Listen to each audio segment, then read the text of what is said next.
Hello everyone and welcome back to the channel. Today we are reviewing the Cromwell B. This tank is in stores right now in a very good offer here. The Cromwell B with the Berlin camo, 30 days of premium, all 9 equipment slots, and a avatar. That's a really good deal for 2,500 gold, so I'm going to do an in-shop review of this because it's a fantastic tank. I love this tank personally, and I think that everyone should have it. And for such a cheap price of only 2,500 gold, along with all those other things with it, it's a great deal. Even if you don't have the Cromwell B, it's not too bad of a deal because you get the premium time for the exact same price, but you know, it's kind of a fun way to buy it. And you get the credits. So it does have 960 HP. The turret armor is 76 millimeters, 63 on the side, 57. The hull is 63, 42, and 31. Really, the only armor you have is none at all, so always be aware of that. You have paper armor, and you can beat HE by pretty much any large caliber gun, and even small ones on your sides and rear. Getting into the gun, it has 1,781 DPM and a 5.39 second reload.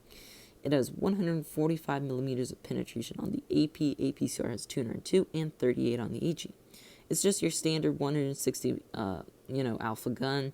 Aim time is 4.8 seconds and 0.341 dispersion. But one of the best things about this tank, 13 degrees of gun depression.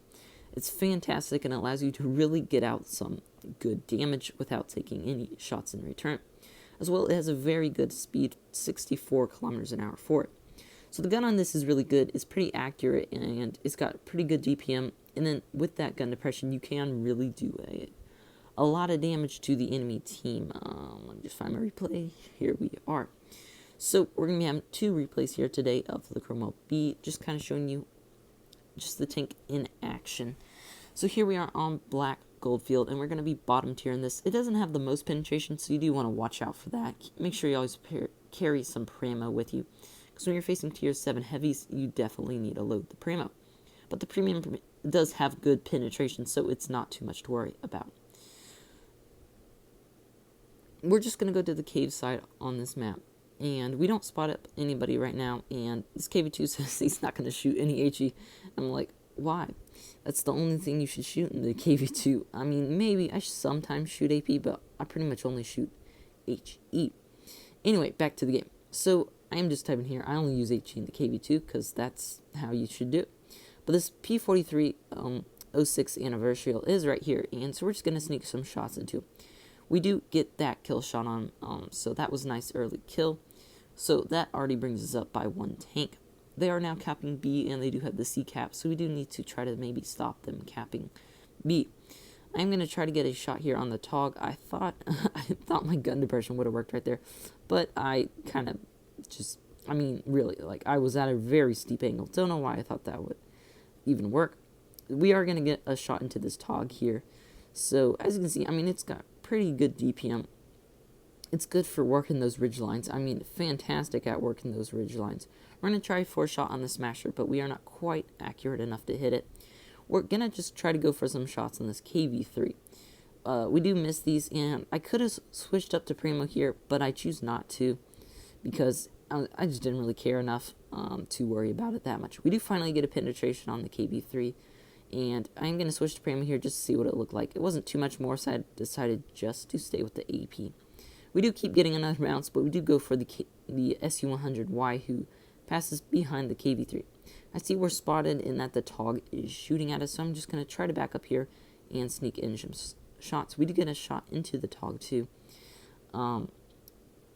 bringing him down to a pretty low HP, only 698, right? Yeah. And we're going to pull around here and try to go for some shots on this SU, and we do fortunately shoot him right before he shoots us, keeping us on full HP. Probably would have lost a lot of HP from that. If he had HE'd us, we would have been in trouble. I meant to switch to Primo right there, but I accidentally hit the HE, so we did no damage to the Smasher. Probably would have bounced regardless. And we're just going to kind of play ring around the rosy with this Smasher here. And I don't want to be hit by him because we would get probably 1 shot, and that would not be fun. So we're just going to try to do ring around the rosy. I do get enough time to shoot a shell into that KV3. And I'm just backing up still, waiting for the smasher to do something. He does shoot, so I'm going to try to get around here and hit a shot into him. I'm going to back up in time enough to try to get a shot, but it does bounce. So I'm going to pull around here and just try to outplay him. Smasher wasn't the best of players, so it did allow us to do pretty easily avoid him. He does die right before he was about to shoot us, so we did fortunately get out of that. Only one tank remaining, the Tog, which is on pretty low HP, so I'm going to try to get one more shot in here and see if I can, because the cap points are ticking up, and we do win on caps, but I do fortunately get just enough time to get that last shot into that Tog. So we do finish that one on 1,565 damage and 2 kills. Not the best game, but it's okay. And here we're going to go for the second game, which, if I'm not mistaken, is a little bit of a better game. I was having some trouble getting some good games in the Cromwell.